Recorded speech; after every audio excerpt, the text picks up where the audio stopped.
velho, tem um buraco aqui, velho. Cadê?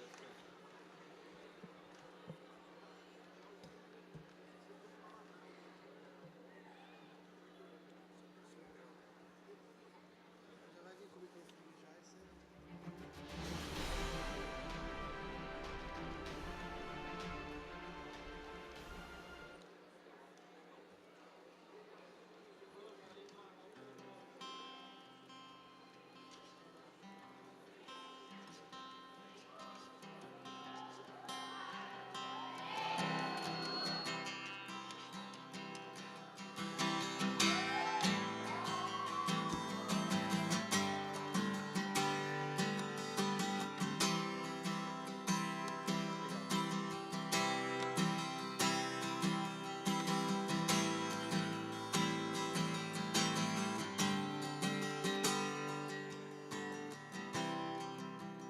Pra te conhecer e ir no mais profundo, tua presença me entregar. Minha adoração em espírito e em verdade, amo em teu altar. Conhecer-te mais e torná-lo conhecido. Jesus Santo, Jesus digno, Jesus poderoso és.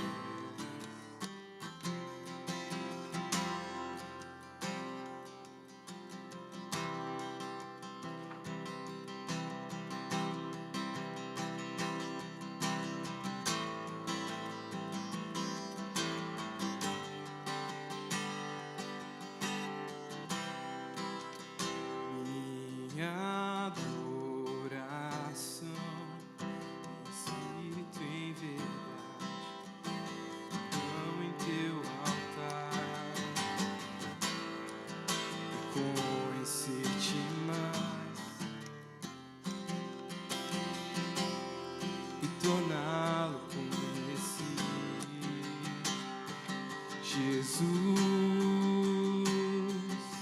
Santo, Jesus digno, Jesus poderoso és.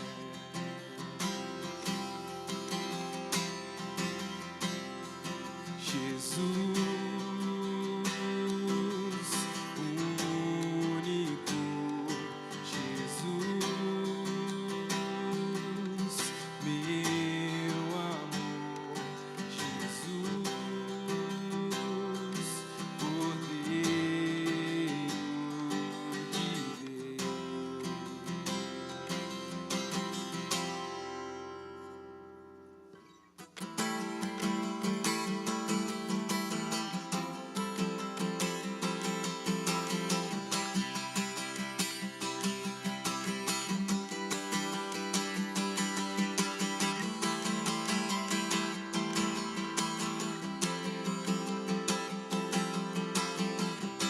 Cante comigo, toda a honra. Toda a honra, toda a glória e o poder pertencem a ti. Toda a honra, toda a glória e o poder pertencem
Graça e paz, igreja.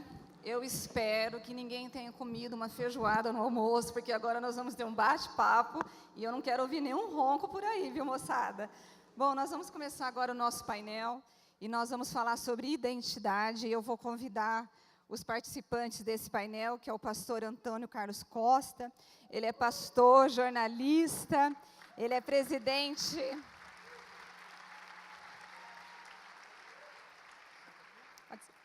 Ele é presidente da ONG Rio de Paz e ele tem colocado o ministério dele no cuidado dos excluídos, dos vulneráveis. E o Senhor tem usado a vida dele para cuidar daqueles que mais precisam neste mundo. Eu vou convidar o pastor Ernesto, que é o nosso pastor da nossa igreja.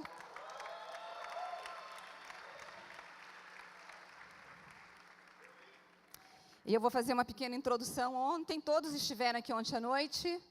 Amém? Ontem o pastor Fábio Mica disse que a verdadeira identidade nossa, ela está em Cristo.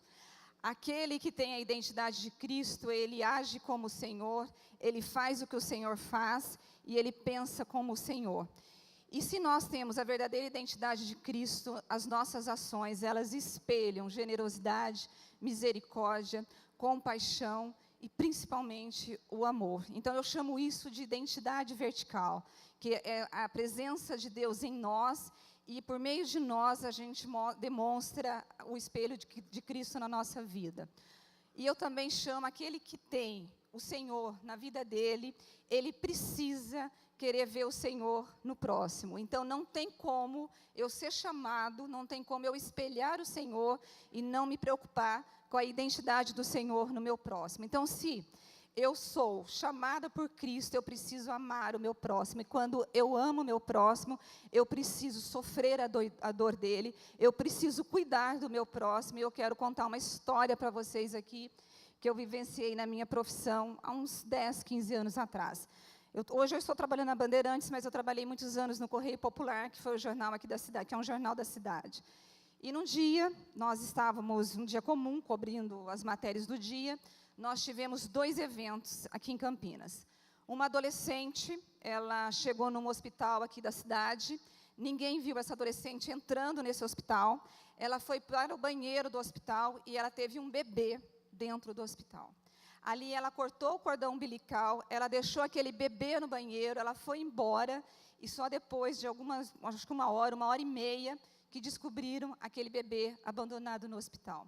No mesmo dia, nós tivemos um envenenamento de gatos. Entendam aqui que eu não estou fazendo a defesa por matança de animais, eu gosto de animais, mas vocês vão entender o que eu estou colocando. Nós tivemos um envenenamento de gatos, onde morreram, acho que cerca de 10 gatos em Barão Geraldo, que é um distrito aqui da cidade.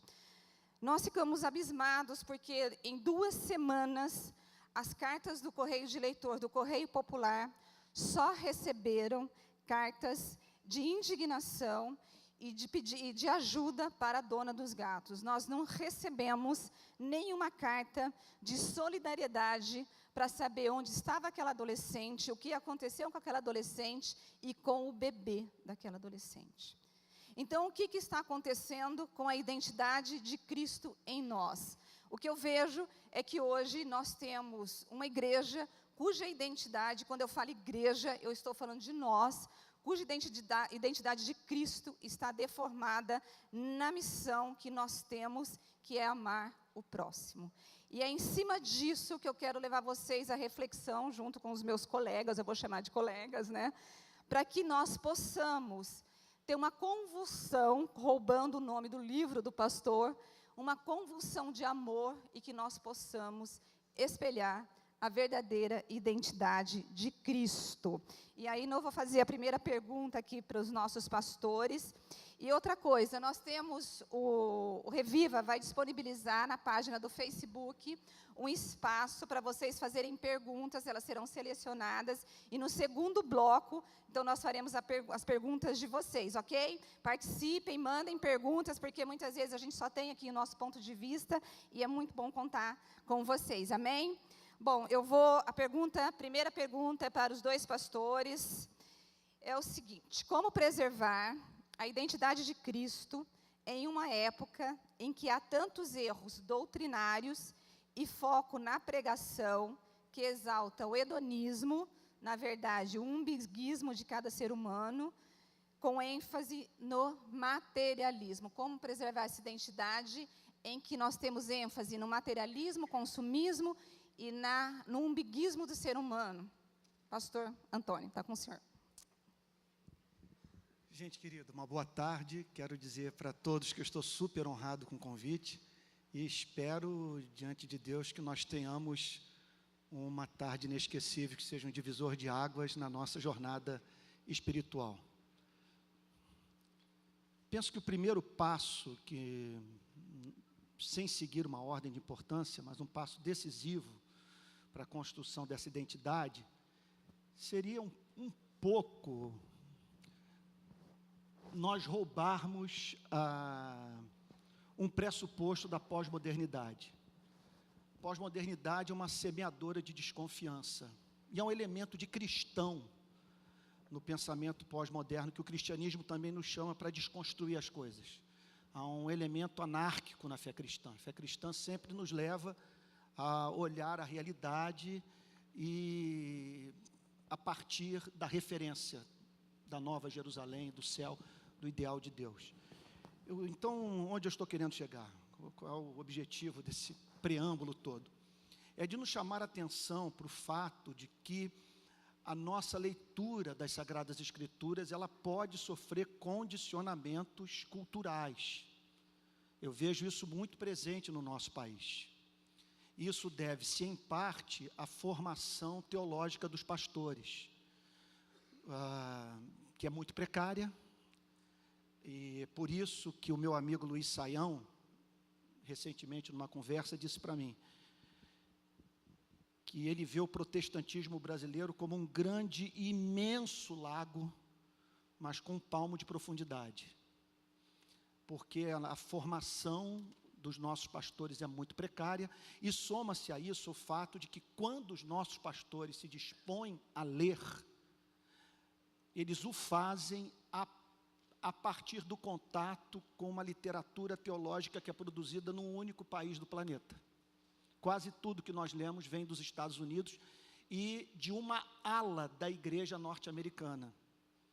Isso tem feito com que nós deixemos de tratar dos problemas da nossa terra. Porque um pregador americano, como Rick Warren, por exemplo, Bill Hybels ou John Piper, no caminho da casa dele para a igreja, ele não cruza 4 favelas e não vê corpo crivado de bala no chão. E penso que lidar com uma realidade como essa, de violação dos direitos humanos, de desigualdade, impõe a nós uma reflexão teológica que tenha como ponto de partida os dramas da nossa terra. E, portanto, pensarmos nos condicionamentos que nos são impostos. O que nos impede, por exemplo, de, na leitura da Bíblia, de ver o pobre nas Sagradas Escrituras. E o chamado claro do Antigo e do Novo Testamento para nós cuidarmos dos oprimidos. Devemos também levar em consideração outro ponto. Pensando nesse mundo espiritual, e não quero aqui dar uma de místico, mas, sendo cristão, nós temos que levar em consideração esse elemento da teologia, especialmente do Novo Testamento. O supremo propósito desse mundo é nos desviar de Deus, a fim de que nós tenhamos algum ídolo na vida a quem sirvamos. É fato que esse ídolo pode ser Jesus Cristo. Porque pegue a palavra Cristo, esvazie essa palavra do seu conteúdo que é dado pelo Novo Testamento, especialmente os Evangelhos. Você passa a ter um ídolo chamado Jesus Cristo. É um ídolo chamado Jesus Cristo que o afasta do Cristo real. Portanto, esse Cristo, por exemplo, que nos é apresentado pelos pregadores brasileiros, como um Cristo que tem como propósito supremo nos tornar felizes, mas isso de acordo com o conceito de felicidade nosso, esse não é o Cristo da Bíblia. O Cristo da Bíblia nos chama para andar pelo caminho estreito, tomar a cruz. Olha, vocês me perdoem pela resposta tão prolixa, mas quando eu vejo o que o cristianismo está fazendo comigo hoje, esse negócio de pegar a cruz e tal, e morrer com Cristo, ninguém me avisou. Quando eu vejo um jovem se tornando cristão, posso usar aqui a linguagem da favela? Minha vontade é bater no ombro dele e dizer, na hora do batismo, dizer o seguinte: você não sabe a roubada em que você está se metendo, porque você não tem ideia para onde isso vai levá-lo. Pode fazer o que tem feito comigo. Eu nunca pensei que o meu ministério fosse exigir de mim fugir de bala perdida, procurar abrigo dentro de barraco para não morrer. Nunca pensei que o evangelho fosse pedir de mim botar cruzes na praia de Copacabana para protestar contra a violência da minha cidade. Seguir o Cristo da Bíblia é perigoso. E se você não está precisando de coragem para viver o cristianismo, é importante você parar para pensar na possibilidade de não estar seguindo o Cristo real. Pastor Ernesto. Bem, para mim também é um privilégio estar aqui com os meus colegas. A Rose falou bastante de identidade e me parece que nós talvez não tenhamos uma identidade bem definida sobre igreja, por isso nem sabemos bem quem somos. Por esta razão as nossas ações não acontecem, elas não se confirmam. Uma definição de igreja que eu gosto muito é de um teólogo ortodoxo. Ele diz que igreja é a epifania de Deus, ou seja, a igreja é a maneira como Deus triuno se manifesta ao mundo. E nós nos esquecemos, definimos igreja de muitas maneiras, pensamos em igrejas como uma agenciadora de programas, de eventos, de grandes acontecimentos, e esquecemos que sobre nós há esta responsabilidade que é dura, mas ao mesmo tempo o privilégio de representar Deus no mundo. E o Deus a quem representamos é este, Pai, Filho e Espírito Santo. Nós representamos o Pai cheio de compaixão e que quer apresentar a sua glória ao mundo. Nós representamos o Deus Filho, aquele que sustenta todo o plano de redenção. E nós representamos o Deus Espírito Santo, aquele que promove mudanças, aquele que dá forma ao que não tem forma, aquele que se apresenta nos espaços vazios. Nós temos que repensar, reconstruir essa identidade. Eu e você, nós representamos o Deus triuno no mundo, nos nossos cantinhos, nas nossas casas, nas ruas em que moramos, em quaisquer pontos. Está sobre nós esta responsabilidade. Pastor, Pastor Antônio Carlos, em uma pregação que o senhor fez, que eu assisti pelo YouTube, o senhor disse que a cidade de Éfeso, historicamente falando, de Éfeso, ela era uma cidade com muita violação dos direitos humanos, com muita usurpação da democracia, e o senhor diz até que qualquer déspota dessa época não teria coragem de fazer tamanhas atrocidades que eram feitas naquela época. No entanto, naquela época, o Senhor levantou uma igreja que quis estar ao lado daqueles que sofriam e levar para eles a graça. Qual que é a similaridade que nós temos hoje no Brasil com a igreja de Éfeso ou com a cidade de Éfeso? A resposta para essa pergunta tem íntima relação com a questão anterior da identidade da igreja. Para nós definirmos a identidade da igreja, nós precisamos conhecer o Novo Testamento. E o contato com o Novo Testamento revelará que as igrejas neotestamentárias do primeiro século eram igrejas intoxicadas de Cristo. Eram pessoas obcecadas por Cristo, que procuravam imitar a Cristo, pregar Cristo, viver para a glória de Cristo. E seguir o Cristo da Bíblia, não o Cristo católico ou protestante, mas seguir o Cristo dos Evangelhos vai significar, entre outras coisas, nós estarmos ao lado daqueles com os quais o Senhor Jesus manteve contato na maior parte da sua vida pública. Nós encontramos sempre o nosso Salvador ao lado de gente quebrada, de gente moída, de gente carente da consolação divina, da solidariedade humana, da compaixão daqueles que dizem ter tido um encontro com Deus. Então, em toda e qualquer sociedade, do primeiro século até o retorno do nosso Salvador, nós vamos ter que pensar em termos desse chamado de sermos Cristo para a nossa geração, e um Cristo que chamou a sua igreja para ser sal da terra e luz do mundo. Metáforas profundamente otimistas, que vão de encontro ao pessimismo presente hoje na teologia protestante do nosso país, que é uma teologia que nos chama para cruzar os braços, uma vez que diz que o mundo jaz no maligno, que Jesus está voltando e que tudo que nós devemos fazer nesse Titanic que está afundando, pregar o Evangelho, porque não há mais salvação. Acontece que se as gerações passadas acreditassem assim, até hoje nós estaríamos vivendo dentro do regime militar, mulheres não poderiam votar, sabe? Até hoje nós viveríamos em regimes despóticos, sem o direito, por exemplo, ao voto, entre outras conquistas mais que foram obtidas por pessoas que no passado lutaram. E lutaram acreditando nessa metáfora, que a luz pode iluminar, o sal pode preservar o alimento, quer dizer, a igreja pode preservar aqueles valores que são inegociáveis e que viabilizam a vida em sociedade. Portanto, penso que se formos procurar fazer o resgate dessa identidade, isso nos levará para um otimismo que nos estimulará a ação, e que vai trazer problemas para a igreja, porque fará com que vivamos com o propósito de dar voz aos sem voz e visibilidade aos invisíveis.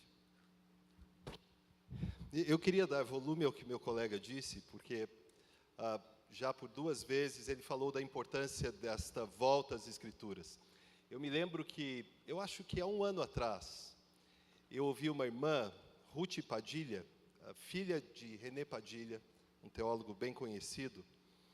Ela estava contando como ela e o seu marido tinham decidido deliberadamente, eles se mudaram para San José, Costa Rica, e ela estava nos contando que decidiram morar num bairro bem pobre, em que os índices de criminalidade eram altíssimos. E foi uma opção que eles tomaram sob a direção do Senhor. E passaram a abrigar na casa deles aqueles que precisavam de ajudas imediatas. E eu pensei na condição deles, abrir a própria casa para receber refugiados. Ela falou sobre um salvadorenho, outros que estavam tentando sair da rede de tráfico e tudo mais. E passou... pela graça de Deus, ela e o marido começaram a formar uma família destes preteridos, marginalizados, desesperançados, esquecidos.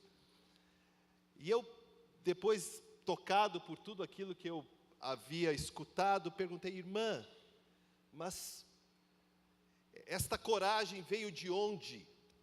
Esse projeto, como é que ele nasceu? E ela me disse com uma simplicidade que me emocionou ainda mais. Isto veio das Escrituras. A volta à realidade do texto, ao poder do texto. Eu quero deixar isto bem claro para nós.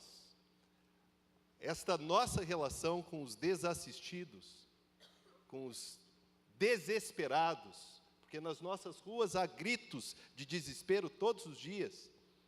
Isto está nas Escrituras do começo ao fim. Se você ler um livro profético, você vai ver anúncio e denúncia, lado a lado. Então nós temos que voltar a ouvir as Escrituras, porque as Escrituras falam hoje, e falam a mim e a você sobre responsabilidades seríssimas que temos. Escuta, quem que precisa se converter de novo, os pastores ou a igreja?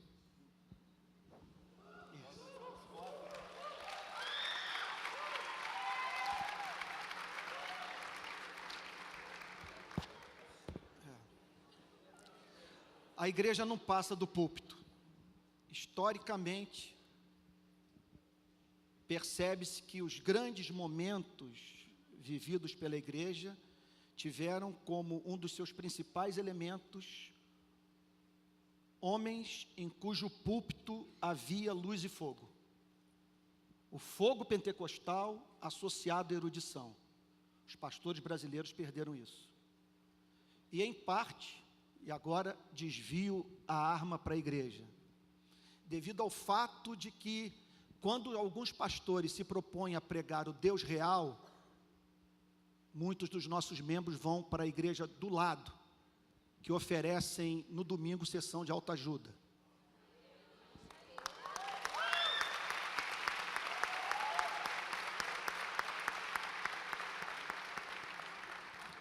Eu me lembro de um teólogo americano chamado Richard Lovelace, professor do Gordon Conwell Seminary, ele dizendo a seguinte coisa, tentando apresentar as causas do declínio do protestantismo nos Estados Unidos, que está ocorrendo hoje. Ele diz o seguinte: número 1, os pastores passaram a usar o culto de domingo mais para entreter os bodes do que alimentar as ovelhas. Sabe? Em segundo lugar, as congregações americanas passaram a pagar os seus pastores para que estes livrassem a igreja do Deus real. Enquanto houver essa simbiose pecaminosa, essa troca, nós não vamos ver avivamento no Brasil. Nós vamos continuar sendo um grande lago com um palmo de profundidade. Isto está previsto nas Escrituras. E Paulo escreveu a respeito que alguns escolheriam seus próprios mestres. Então os interesses se encaixam. Alguns pregam o que querem pregar, porque tem uma audiência que quer ouvir exatamente mensagens que apoiem os seus próprios planos, mensagens que satisfazem. Então, há uma mutualidade de responsabilidade. Eu creio que pastores podem ser e devem ser abordados por crentes. Aliás, nós somos, ocasionalmente nós estamos aqui em cima, mas nós somos o povo de Deus também, nós somos a igreja, nós devemos trafegar no meio de vocês, é esta a nossa vocação primeira. E por que não? Aqueles que de fato conhecem as Escrituras, sabem definir o que é igreja, aqueles que estão envolvidos e amam desesperadamente o Senhor, estes devem se aproximar de seus pastores. E por que não discutir as temáticas, chamar a atenção? E aqueles pastores que forem fiéis ao Senhor, estes não deixarão de alimentar as ovelhas. Nós teremos sempre esta simultaneidade. Em alguns lugares, estes bodes reunidos com pastores que são gerentes de grandes negócios, mas sempre haverá, talvez em alguns pontos imprevistos, representantes fiéis do Evangelho do Senhor. Verdadeiras comunidades de fé em todos os cantos do mundo. Nós temos um diagnóstico até que é fácil de fazer, né? Tem um problema tanto no púlpito quanto nos bancos. Como resolver esse problema e diminuir essa indiferença com o zelo pela obra do Senhor? O que fazer? Nada como ouvir perguntas de uma jornalista que crê em Jesus Cristo, que as perguntas são maravilhosas. Você está perguntando o que acredito o Espírito Santo está perguntando à igreja. Não há atalho. Todo avivamento espiritual tem como estopim pregação expositiva das Sagradas Escrituras. É um homem que se levanta para dizer o que o texto diz. E isso vocês devem cobrar dos pastores. Pregação expositiva. Contudo, o ministro do Evangelho vai precisar de grande confiança na graça divina, no compromisso que Deus tem com sua palavra, para pregar expositivamente, porque ele corre o risco de perder membros. Me lembro do famoso teólogo alemão Dietrich Bonhoeffer, dizer a seguinte coisa, que se os pastores passassem a pregar a palavra de Deus de verdade, os que estão ouvindo iriam embora, e outros apareceriam para ouvir.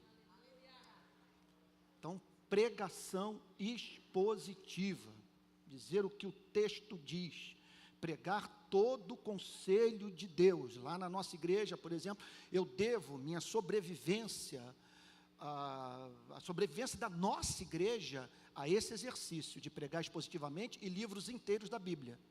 Porque quando eu chegava no domingo na igreja, era a Bíblia que pautava a minha pregação e não as minhas experiências na favela, nas prisões, nas manifestações de rua. Eu chegava no domingo alucinado com o que tinha visto. Um presídio lotado com detentos com tuberculose, com sarna, sendo torturados, sabe, temperatura com mais de 55 graus Celsius. Chegava do enterro de uma criança que foi vítima de bala perdida em tiroteio entre traficante e policial militar. Eu chegava alucinado. E havia uma tendência a eu focar nesses temas. Mas como o meu compromisso era de pregar expositivamente livros inteiros das Sagradas Escrituras, a Bíblia pautava a minha pregação, o que me forçou a pregar todo o conselho de Deus, a oferecer, vamos assim dizer, uma dieta equilibrada. Porque a pior coisa é o pregador se tornar monotemático. Isso faz com que a igreja perca alguns, vamos assim dizer, dos nutrientes das Sagradas Escrituras, que são de fundamental importância para a manutenção da sua saúde espiritual. Porque aí está justamente uma questão bem delicada. Por exemplo, cura divina é um tema bíblico. Deve ser pregado. Há textos que sustentam este ensino. Mas se ele for pregado um domingo, depois um segundo domingo, um terceiro, um quarto, ou durante um mês ou um ano inteiro, este tema bíblico, por não ser anunciado de acordo com o programa bíblico, passa a ser infiel às Escrituras. Passa a contradizer a palavra de Deus.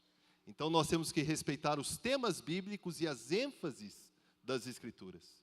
Isto é muito importante, que saiamos daqui, e alguns que às vezes fazem leituras bem superficiais das Escrituras, e fazem é a mesma questão. Pastores gostam de escolher os seus textos, porque alguns são muito fáceis, outros nos desafiam, mas isto de novo acontece do outro lado.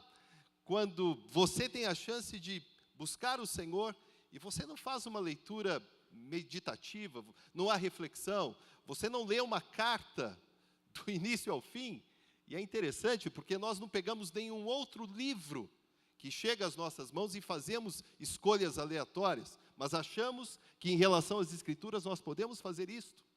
Nós temos que conhecer as Escrituras com profundidade, na sua integralidade, as suas partes, reconhecer os seus estilos literários, porque se nós não voltarmos atrás, não fizermos os resgates, nós não saberemos, de fato, diagnosticar o que a palavra de Deus diz para nós hoje.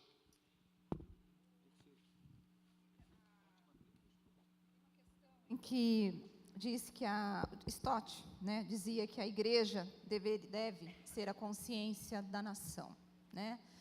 E o senhor, os dois pastores disseram que se nós voltarmos às Escrituras, nós estaremos que estar preparados para um esvaziamento da igreja e talvez a vinda de outras pessoas que queiram de fato ouvir o verdadeiro evangelho e serem impregnados por Cristo.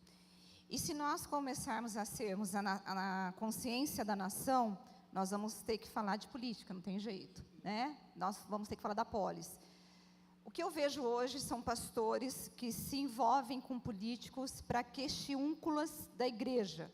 Liberação de um alvará, solução de pequenas coisas, um emprego ali, um emprego aqui. Não é uma questão de política na essência da política, de preocupação com aqueles que sofrem, ou de soluções de problemas sociais, redução da violência, aquela coisa toda.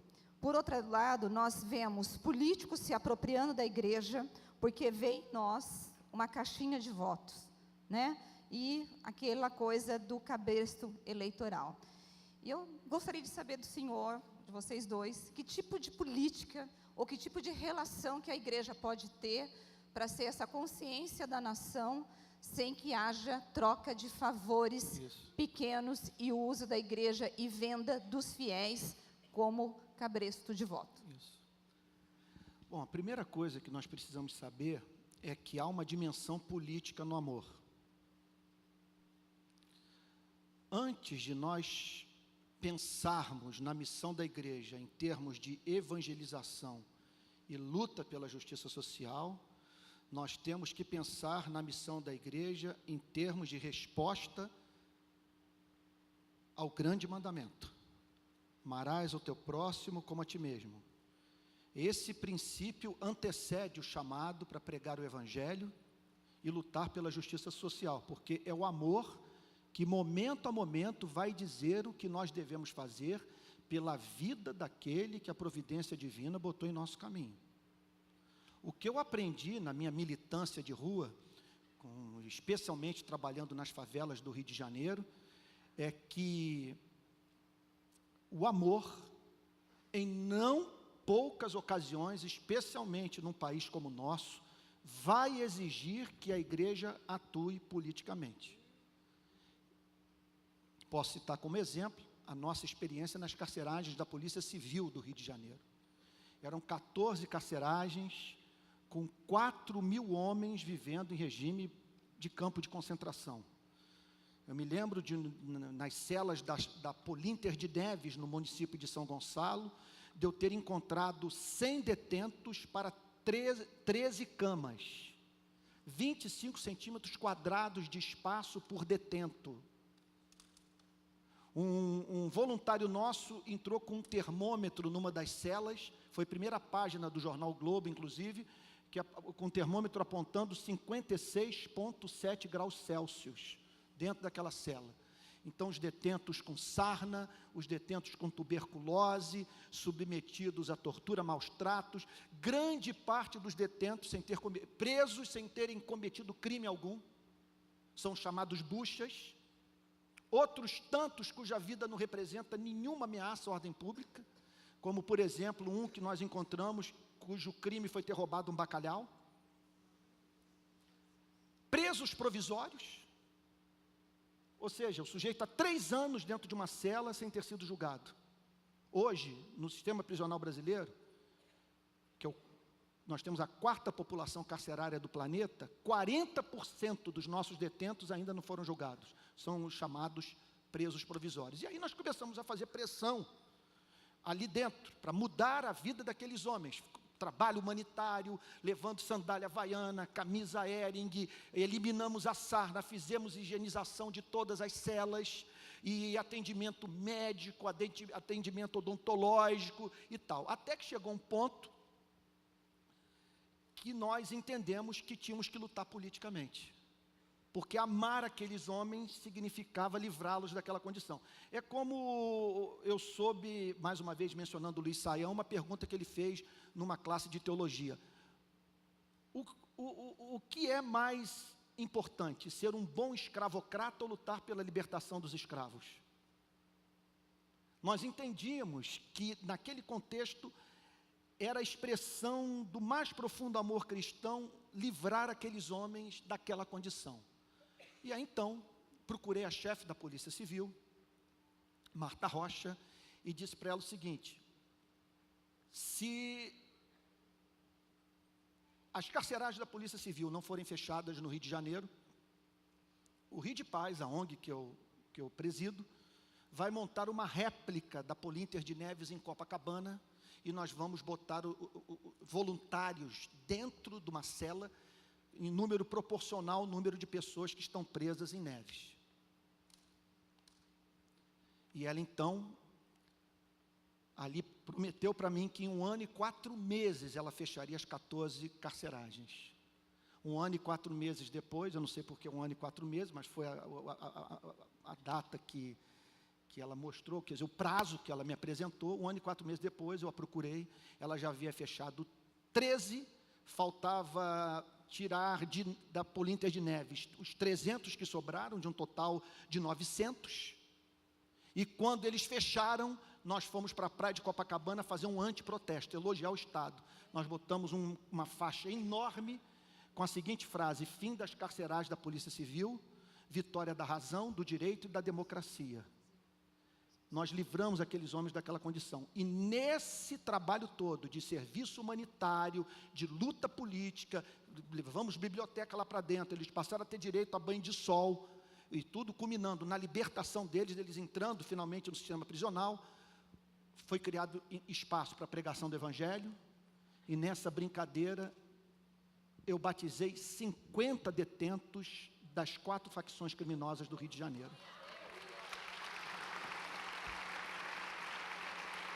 Eu vou abrir aqui para algumas perguntas que têm chegado. Como o Duane Roberts mencionou hoje de manhã, a igreja brasileira é conhecida por sua paixão, com 27% da população chamada cristã.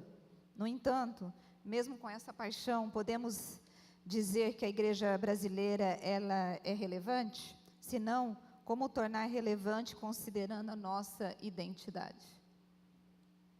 Pastor. E eu vou emendar, e tem várias outras perguntas, perguntando se a teologia da prosperidade é o câncer que tem impregnado a nossa igreja de forma negativa. Bem, vamos à primeira pergunta. A mensagem hoje de manhã foi bem cristocêntrica, e é bom que não nos esqueçamos disto. A mensagem que o Senhor nos trouxe hoje, por meio do Duane, foi esta: que nós devemos entender a nossa vida, o nosso chamado, as nossas ações, os nossos compromissos, à luz das Escrituras, e, portanto, a eternidade tem que estar muito forte no nosso coração. Isto é algo que esquecemos quando trabalhamos e servimos como igreja. Quando alguém é batizado, como um destes 50, nós não estamos vivendo aquela hora como se alguém fosse batizado para 10 ou 20 ou 30 anos na igreja. A igreja do Senhor, ela é triunfante. Alguém que é batizado hoje em um batistério aqui, ele está sendo resgatado, ele sai das águas de salvação para nova criação. Nós não podemos esquecer que tudo que fazemos como igreja aponta para a consumação do plano final de Deus. Então, esta perspectiva a gente não pode perder. Quando nós falamos em teologia da prosperidade, é uma teologia que não encaixa o céu, não encaixa o reino, não encaixa a nova criação, porque ela diz respeito ao que se pode ter agora. Então, ela bate de frente com o ensino bíblico. A palavra de Deus nos prepara para esta obra gigantesca, para este projeto incomparável do Senhor. Nós todos estamos sendo preparados para viver com o Senhor eternamente. Então, quando fazemos o que fazemos, seja num ambiente de alto risco como este mencionado, ou nos cantos da cidade, ou nas periferias, ou em quaisquer espaços, ou numa clínica, onde estamos cuidando daqueles que têm questões emocionais e estão sendo tratadas, nós fazemos o que fazemos por causa da nossa certeza na ressurreição, Amém. No futuro, porque nós estamos dizendo ao mundo: nós não somos daqui, nós estamos saindo daqui, como no texto lido de manhã, a nossa pátria está nos céus, nós temos uma outra cidadania. Então isso é muito importante, quando enfrentamos questões pessoais e quando a igreja enfrenta as suas questões. Nós precisamos mirar o futuro. No centro daquilo que cremos está a nova criação. Deus nos fez novas criações para que habitássemos esta nova criação que está em andamento. Deus a está preparando, a está completando para que nós vivamos nela. Então, tudo que fazemos em nome do Senhor, todos os projetos nos quais a igreja se envolve, tudo diz respeito a esta expectativa escatológica, o futuro, o que está diante de nós. Eu vou fazer uma pergunta para o pastor Antônio, do pessoal da igreja. Falamos sempre de pregar e suportar os desfavorecidos socialmente, porém, temos grandes dificuldades em alcançar pessoas favorecidas socialmente, que talvez tenham suas almas e espíritos mais empobrecidos do que aqueles que estão na miséria? Qual a estratégia para introduzir a identidade da igreja em todas as camadas da sociedade? O que devemos focar?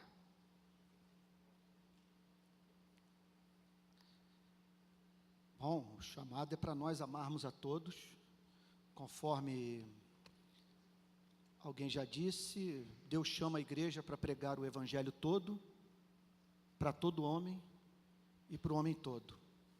Contudo, e aqui vai a bomba atômica, estou certo que o Novo Testamento ensina que essa fé, em geral, é abraçada pelo pobre. Tiago capítulo 2, versículo 5. Acaso Deus não escolheu os que para o mundo são pobres, para serem ricos em fé e herdeiros do reino que Ele preparou para os que o amam? E o apóstolo Paulo, quando deu uma olhada no rol de membros das igrejas do primeiro século, a que conclusão chegou? Observem, diz ele para os coríntios, não foram chamados muitos de nobre nascimento. Portanto, é um desvario uma igreja dizer que tem chamado exclusivo para o rico e que a sua grande meta missionária é levar rico para o céu e, consequentemente, ter dinheiro para fazer a obra missionária e influenciar a cultura da cidade. Isso é negação da missão de Cristo, que é, em pouquíssimas ocasiões, encontrado na casa do rico e nos palácios. Nós o vemos na rua, do lado do oprimido. E se nós levarmos o evangelho para todos, sem cairmos nessa sandice de que as igrejas homogêneas crescem mais rápido e que por isso nós devemos nos focar em pessoas de uma mesma classe. Você está querendo dizer que tem igreja que diz, eu fui escolhida para pregar para rico, e outras eu fui escolhida para pregar para pobre, é isso? É verdade, no fundo, que ele tá, aparece o rico. O raciocínio é o seguinte: eis alguém que pode viabilizar os projetos missionários da igreja. Se o cara for sincero, eis alguém em cuja casa de campo, em Campos do Jordão, eu posso passar o meu final de semana, sabe? Eis alguém que possui uma capacidade acima da média, porque ele não teria chegado onde chegou, se não fosse um gênio. E essas justificativas, que são dadas, aparentemente, profundamente espirituais, porque ninguém tem energia moral para dizer, eu sou canalha, estou aqui para me dar bem, e quero, ter uma igreja de rico, porque não tolero pobre, e não quero ter problema com pobre, e eu sigo Jesus, mas até o ponto em que ele entra na casa do pobre. A partir desse momento, eu não quero mais saber de seguir aquilo. Ninguém tem energia para fazer uma declaração como essa. E, pois é, não tem coragem. Aí você vê igrejas que acabam não identificando Jesus presente na vida do pobre. Agora mesmo vim no avião, eu devo ter lido umas 10, 20 vezes a parábola do rico e do Lázaro. Eu quero ver essa parábola ser exposta nos púlpitos do nosso país, com todas as suas consequências práticas, com a Bíblia mostrando que, sabe, o que foi decisivo para o rico perder sua alma foi a relação que ele manteve com o pobre, com aquele cujas feridas, todos podiam ver, até os cães as lambiam, e que mendigava, que ansiava por comer das migalhas que caíam da mesa do rico, e pelo fato do rico ter o ignorado, ter ignorado consequentemente a Deus, perdeu o ser. Eu penso que a missão da igreja é nos tornar mais humanos. No contato com uma instituição como essa, nós temos que aprender a amar. Eu vou fazer, vai. Eu quero lembrá-los de um texto bíblico, está em Gálatas. Paulo, neste texto, ele descreveu o encontro dele com os líderes da igreja em Jerusalém. E em certo ponto, está escrito que depois do encontro dele com Tiago, Cefas e João, lhe recomendaram que não se esquecesse dos pobres. E ele mesmo escreveu, e eu me esforcei desde então por fazê-lo. Essas palavras de Paulo sempre me ajudaram, porque pensar no pobre, e nós temos que admitir isto, exige esforços. Exige esforços. E às vezes falamos da igreja, mas eu quero trazer isto para mim e para você, porque este é o apelo das Escrituras. No texto original, a ideia é que Paulo foi diligente, ou procurou ser diligente. A ação era presente e contínua. Durante todo o ministério, ele teve que se esforçar para pensar no pobre, porque nós gostamos das nossas conveniências, das nossas facilidades. Para pensar no pobre, eu tenho que deixar de pensar em mim. Eu tenho que pensar na organização da minha vida, da minha agenda, no uso do dinheiro. Então, este é o apelo das Escrituras. Eu e você, sob a direção do Espírito, porque aí é mais do que o meu esforço, é o meu esforço, mas promovido e impulsionado pelo Espírito de Deus. Eu tenho que olhar o pobre. Antes de mais nada, eu tenho que ouvi-lo, eu tenho que vê-lo. Se não andamos em alguns lugares, achamos que aqueles que nos atendem fazem parte da mobília do local. Nós nem vemos gente como gente. Nós não olhamos as pessoas como pessoas. E é óbvio que assim nós não vemos as suas necessidades explícitas, gritantes diante de nós. Está quase acabando o painel, mas eu acho que nós temos que entrar numa questão que, inclusive, já vieram perguntas do público. Os direitos da minoria, das minorias, e graças a Deus que eles têm obtido esses direitos, alguns dos direitos confrontam exponencialmente as Escrituras. Como ser uma igreja tolerante, que ama o diferente, sem cometer ou levar as pessoas a pecarem?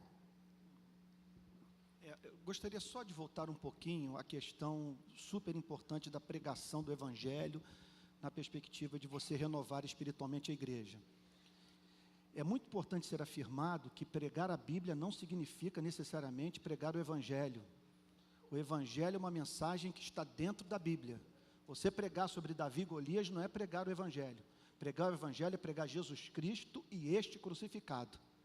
Então é muito importante isso ser frisado, porque pessoas podem passar um ano inteiro numa igreja onde a Bíblia é pregada, mas o Evangelho não é anunciado. Qual é a pergunta?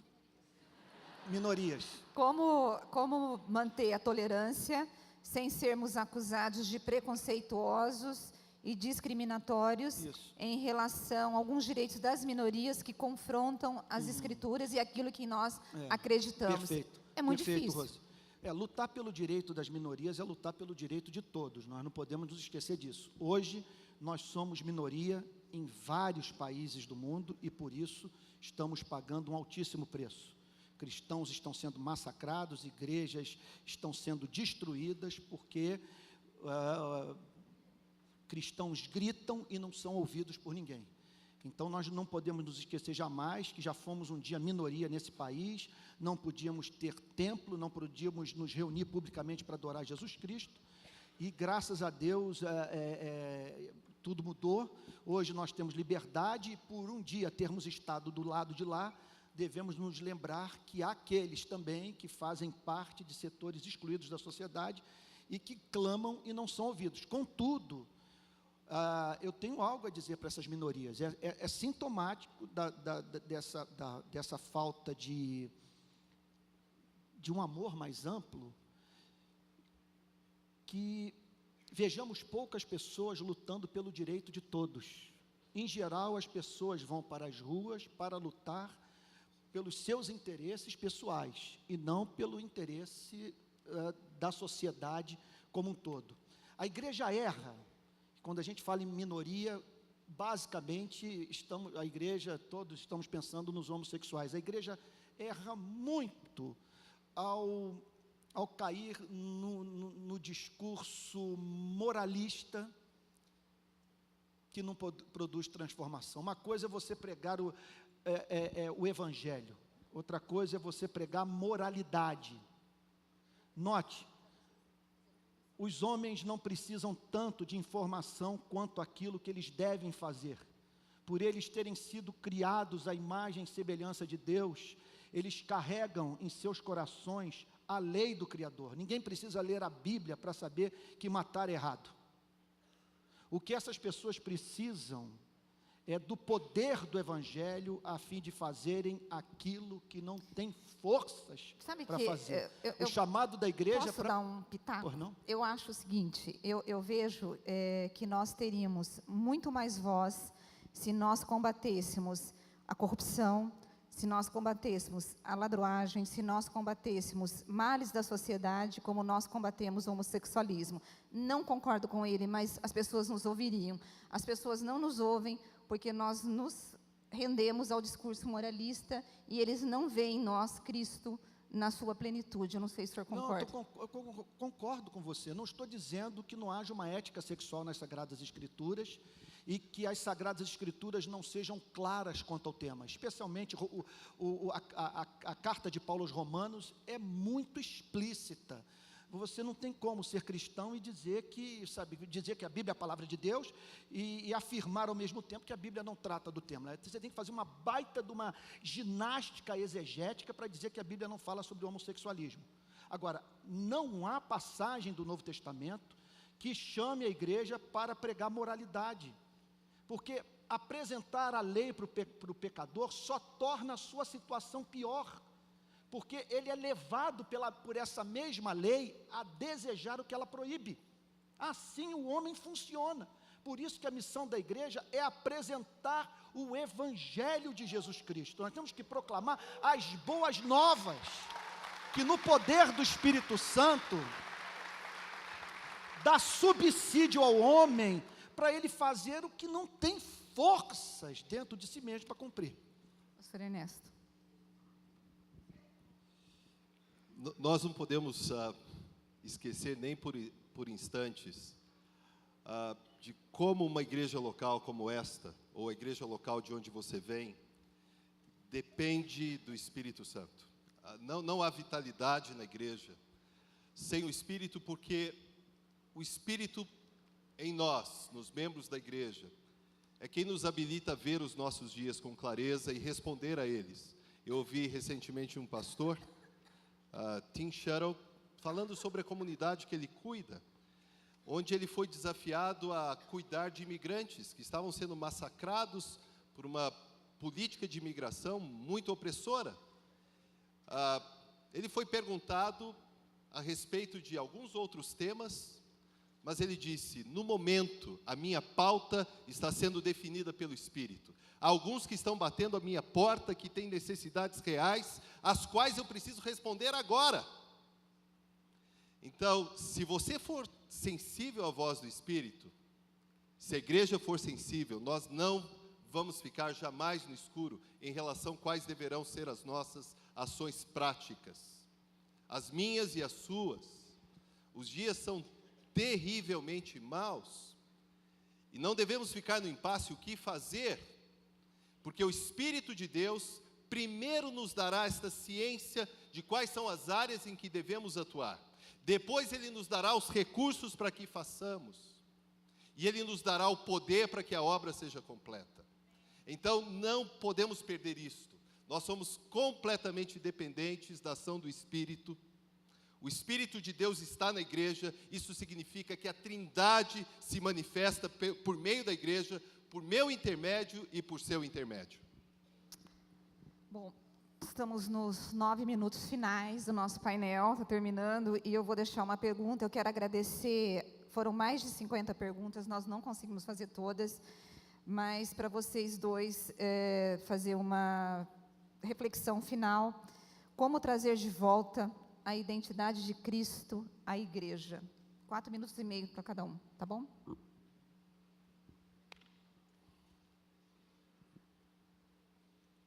Vamos voltar para o início dessa nossa discussão. Pregação expositiva. Pregar a palavra de Deus e, ao mesmo tempo, lidando com o texto sagrado com a humildade daqueles que sabem que o maior compromisso que nós seres humanos temos na vida é o de ser felizes. Que nós somos obcecados com a nossa felicidade. E o nosso desejo de ser feliz é tamanho que, se necessário for, nós fazemos com que Cristo se converta a nós. E transformemos o Cristo que é anunciado nas Sagradas Escrituras num ídolo. Então, pense na possibilidade de você estar errado, do seu interesse pessoal estar envolvido na leitura das Sagradas Escrituras. Outro ponto, ouça os diferentes. Pior coisa que pode acontecer para uma igreja como essa, ou para a igreja onde eu sou pastor lá no Rio, é de chegarmos à conclusão que nós temos o monopólio da verdade. Olha, não quero ser ofensivo, mas o que eu vou dizer para vocês é o que eu disse para a minha igreja lá no Rio. Não há nenhuma evidência empírica que aponte para o fato de que essa igreja alcançou o estágio mais elevado do desenvolvimento intelectual dos cristãos no Brasil. Não há nenhuma evidência que mostre que essa igreja está vendo o que ninguém mais vê, tal como acontece na minha igreja. Portanto, abra as portas, abra as janelas, façam o que vocês estão fazendo hoje.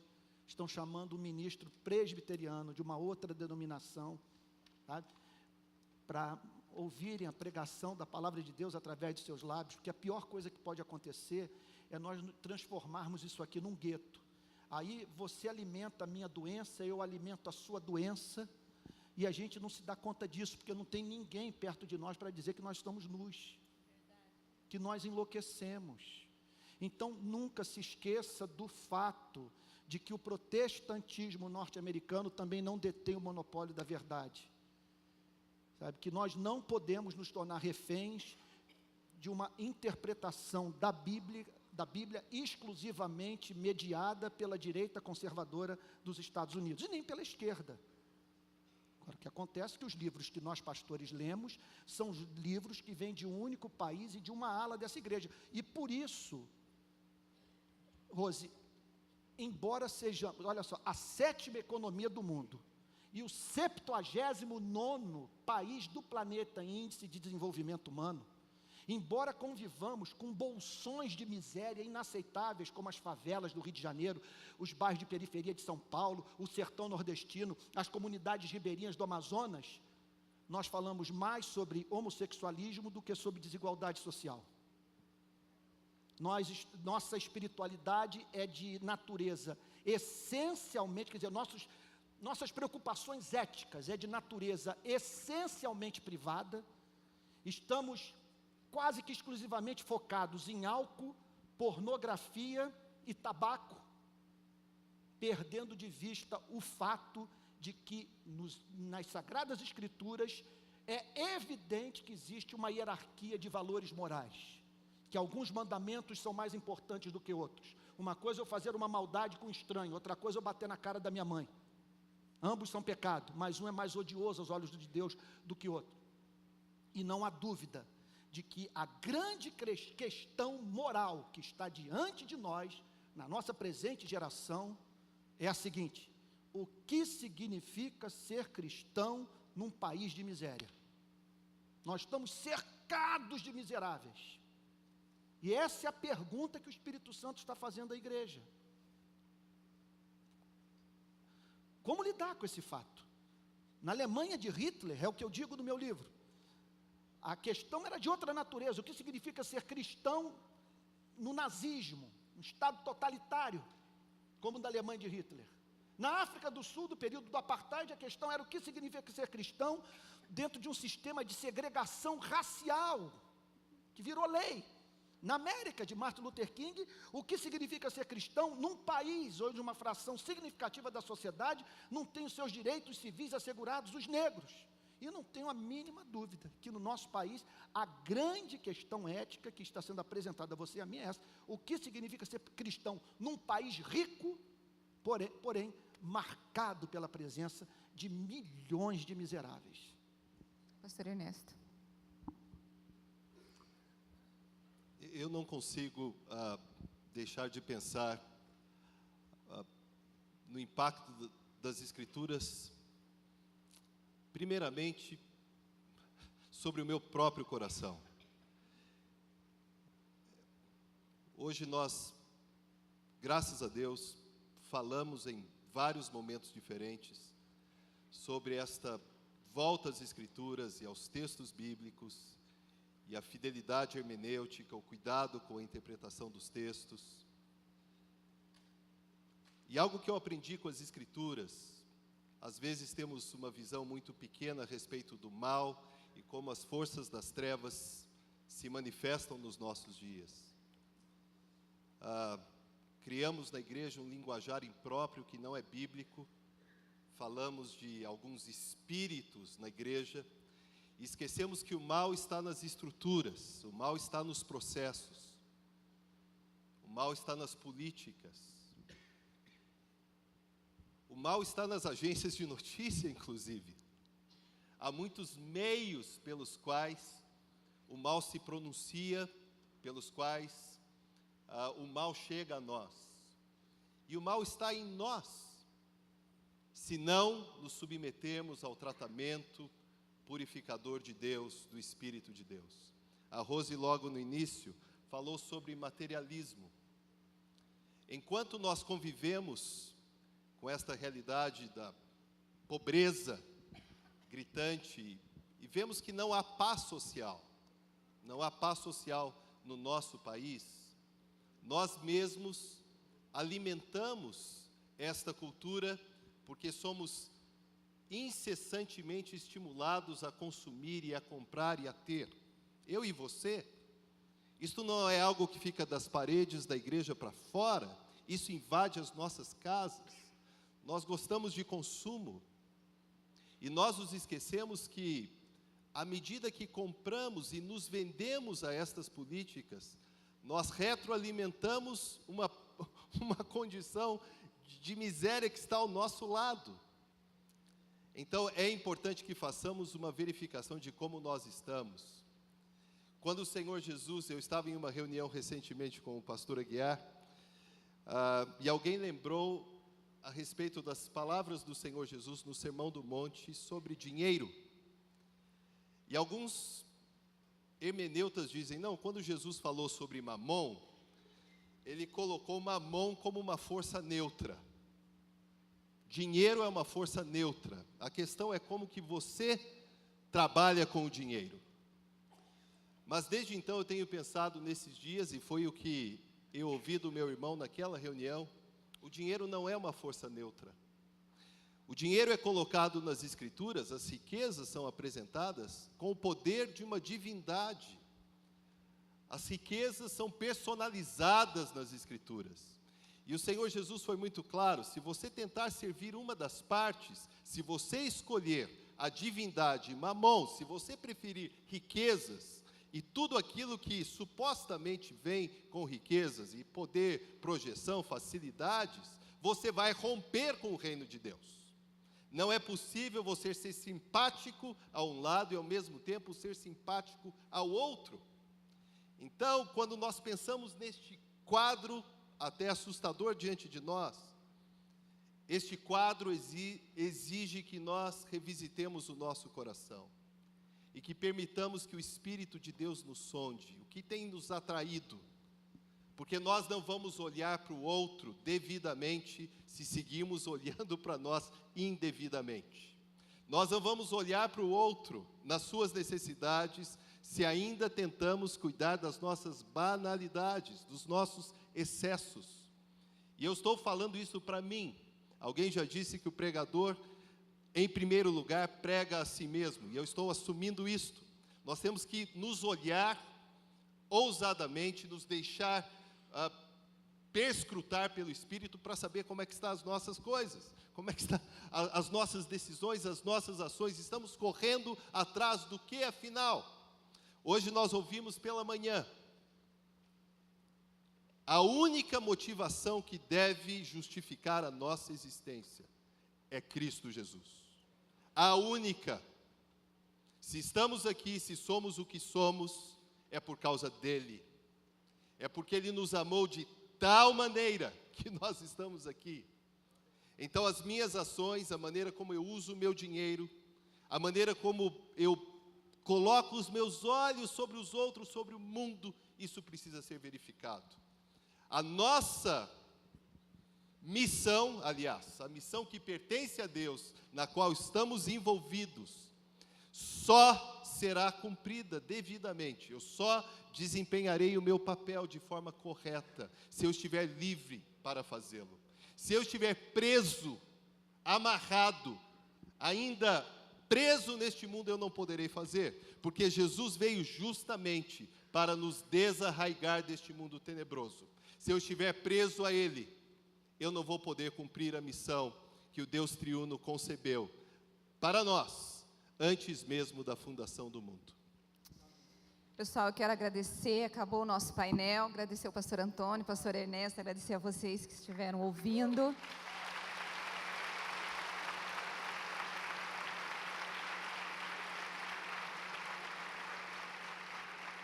Eu espero que as perguntas e respostas possam provocar em vocês reflexão e da reflexão possa terminar numa mudança de comportamento. Amém? Deus os abençoe. O pastor Ernesto vai orar. Vamos ficar em pé. Vamos pedir que o Senhor nos ajude a reagir a isto. Talvez você tenha que seguir em algumas das suas reflexões, se expor ao Senhor. Hoje você vai ouvir a palavra de Deus ainda mais. Nós precisamos do Senhor. Vamos fechar os olhos. Vamos ao Senhor. Senhor, nós queremos dar graças por esse tempo que passamos juntos. Nós, no início deste painel, o pastor Antônio disse, como um desejo do seu coração, que nós recebêssemos algo novo do teu Espírito. Senhor, nós não queremos ficar dando voltas ou voltados apenas para nós mesmos. Ajuda-nos a ver os nossos dias, os gritos de desespero, as necessidades tão próximas a nós, aqueles que batem as portas da nossa casa, aqueles que vêm aqui à igreja todos os dias, aos montes. Senhor, ajuda-nos a promover algo novo, algo que sinalize a chegada do teu reino. Ajuda-nos, Senhor, a falar da razão da esperança que está em nós. Ajuda-nos, Senhor, a divulgar o poder do Evangelho e que este poder seja visualizável em nós, nas nossas ações, nos menores gestos, nas nossas atitudes, Senhor. Que esta tarde traga desdobramentos imprevisíveis e surpreendentes pelo teu poder. Talvez alguns de nós tenham acompanhado estas conversas aqui, ainda com pouco interesse, mas nós cremos que o teu Espírito tem este poder de mobilizar, que o teu Espírito tem este poder de desafiar, que o teu Espírito pode nos levar ao campo, porque os confins da terra chegaram, estão aqui na nossa cidade. Ajuda-nos, Senhor, a cumprir o papel que está sobre nós, que pertence à tua igreja. Dá-nos do teu poder, dá-nos da clareza de mente que precisamos, dá da impetuosidade, da coragem que precisamos, para seguir adiante sem nos determos em bobaginhas, sem ficarmos tentando atender aquilo que gostamos e queremos. Ajuda-nos a nos despreender, ajuda-nos a nos soltar, livra-nos, Senhor, daquilo que nos segura, para que nos ocupemos daquilo que ocupa o teu coração, que saiamos como aqueles que te adoram em todo o tempo, como aqueles que não podem deixar de levantar ações de graças ao teu nome, e que nos coloquemos à tua disposição toda hora, porque aqueles que te adoram e que te servem, não podem deixar de falar da chegada do teu reino, do poder do Senhor Jesus, e do Evangelho. Assim nós oramos, Senhor, pedindo que trabalhes em nós, que nos despertes, que nos inspires e que nos leves adiante, com ações de graças, em nome de Jesus. Amém. Deixa eu pegar o rabo do foguete aqui para simplesmente dizer do meu privilégio imenso de encontrar o Antônio Carlos aqui. Nós somos aqui oficialmente caiofabistas militantes, mesmo que o Caio não esteja hoje no foco que nós o conhecemos em anos atrás, saudosos e queridos. Nós estivemos juntos muitas vezes nos eventos. Claro que há uma distância imensa entre a minha idade do Antônio Carlos, eu estou com 70, você está com 42, não é isso? Em cada perna. O motivo de eu subir aqui, ouvir o debate, quase todos, no finzinho, minhas filhas acabaram, mas eu não preciso escutar. Há uma coisa só que eu gostaria de colocar no meio do debate. Eu acho que o Espírito Santo foi citado pelos dois participantes do debate pelo menos 50 vezes. Agora, meus amigos, jovens, tem que colocar pernas no Espírito Santo. Espírito Santo, simplesmente, como uma frase, como uma terminologia, ela não leva a lugar nenhum. E as pernas do Espírito Santo somos nós. Nós somos as pernas do Espírito Santo. O Espírito Santo vai fazer, porque o Espírito Santo está não sei aonde. As pernas do Espírito Santo, O Espírito Santo vai porque você vai. E o Espírito Santo entra nas celas lá no Rio de Janeiro, porque você entra na cela. Porque o Espírito Santo não vai aonde você não vai. Senão nós entramos no que diz de Tozer, no discurso recente, estou lendo Tozer. Ele morreu no meio da década de 60. Ele disse: hoje o Espírito Santo nada mais é do que uma nomenclatura na teologia contemporânea, usada nas igrejas históricas, tão somente como definição do credo e da bênção apostólica. Mas aquela pessoa atuante, e você às vezes assiste cultos que fala de Espírito Santo, mas ele está pedindo licença para entrar. E o único jeito que ele tem de entrar é através da tua mente, é através das tuas pernas, é através da tua intelectualidade, é através do seu dinamismo, para que você leve o Espírito Santo. Não é ele que vai, é você que vai, ungido pelo Espírito Santo. Que Deus te ajude nisso. Meta isso na tua cabeça, por favor.